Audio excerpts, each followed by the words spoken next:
Okay, welcome to this instructional video. This video is going to be on interest, and interest is probably something that you have heard before, whether it's just from your parents depositing checks at the bank, or if you've ever invested any money. I've heard interest described as rent on money before, which is a definition that I kind of like.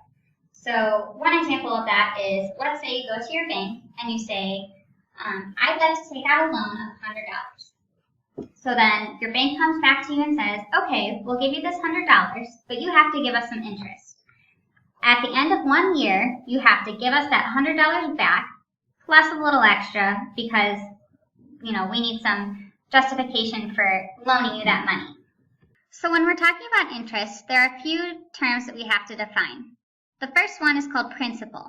Principal is the original amount you invest. So in our bank example, that would be the $100. It's whatever you put in. The next term is interest rate. Interest rate is usually expressed as a percentage, so in this case, 5%.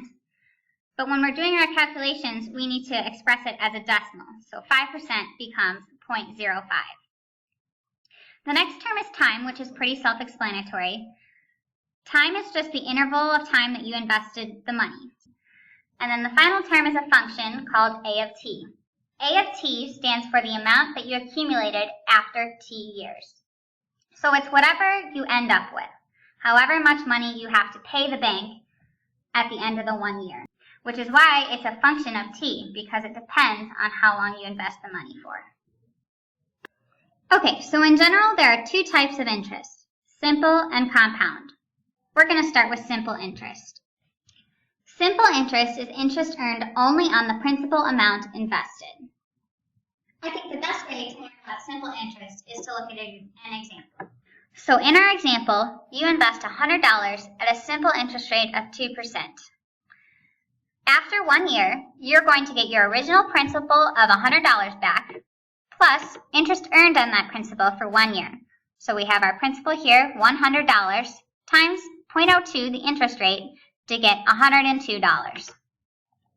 After 2 years, you're still going to get your original principal back, but you're also going to get interest earned on the principal from year 1, plus another $2 of interest earned on the principal from year 2. So we get $104. So as we move along through the years, this pattern will continue. After 3 years, you'll have $106. After 4 years, you'll have $108. After 5 years, $110, and so on.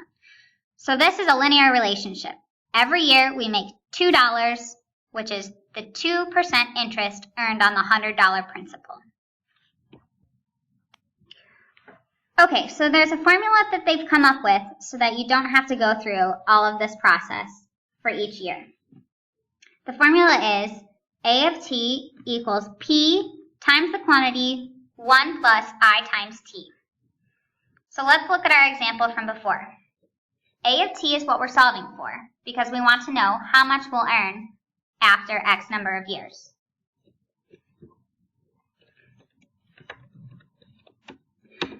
P, our principal, is the amount that we invested, so that would be the $100.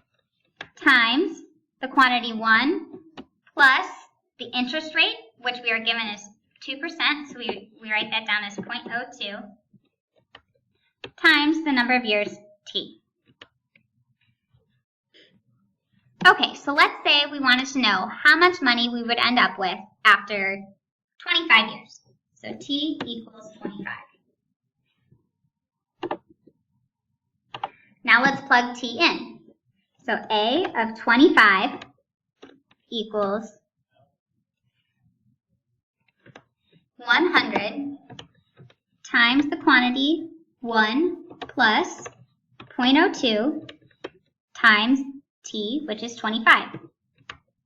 And finally, A of 25 equals $150. So after 25 years, if we invest $100 at a simple interest rate of 2%, we will end up with $150. All we did to find that answer was use our simple interest equation, plug in our givens, and then solve for the remaining variable. Okay, so the next kind of interest is compound interest. And compound interest is really more important than simple interest because it's more oftenly used. So compound interest is interest earned on the principal and any previous interest earned. So unlike simple interest, where we had interest earned only on the principal, in compound interest, we also earn interest on any interest that we earned before.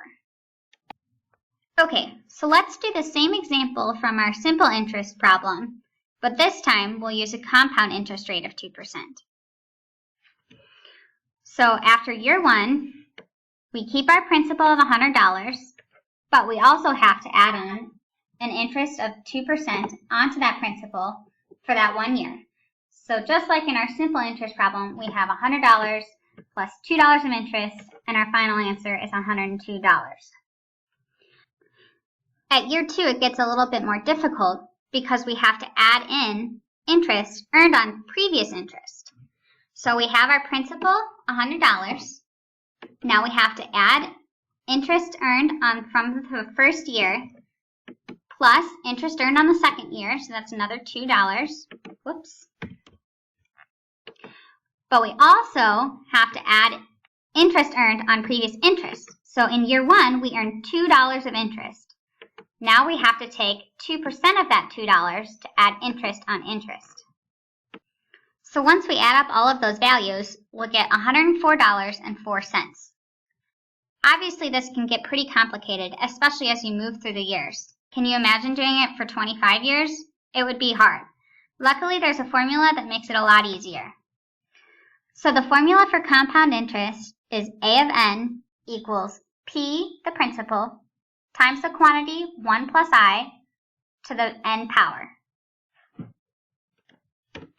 Now let's use this formula to find the accumulated value after 25 years.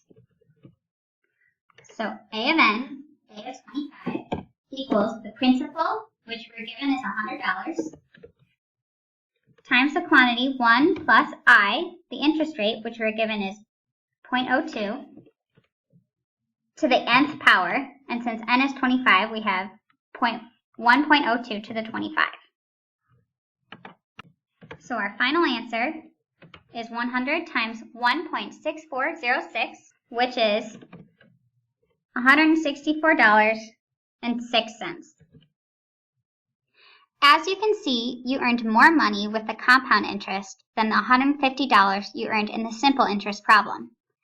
That is due to the interest you earned on previous interest. So this is an exponential relationship. As we move through the years, we accumulate more and more money. This example and all of the compound interest problems you will encounter in this instructional video use interest compounded annually. That means the interest is compounded at the end of each year. You should be aware of the fact that compound interest is not always compounded annually. It can be compounded quarterly, monthly, daily, and so on. For interest rates not compounded yearly, we have to adjust the formula. However, you will not come across those kinds of problems in this lesson, so don't worry about that yet.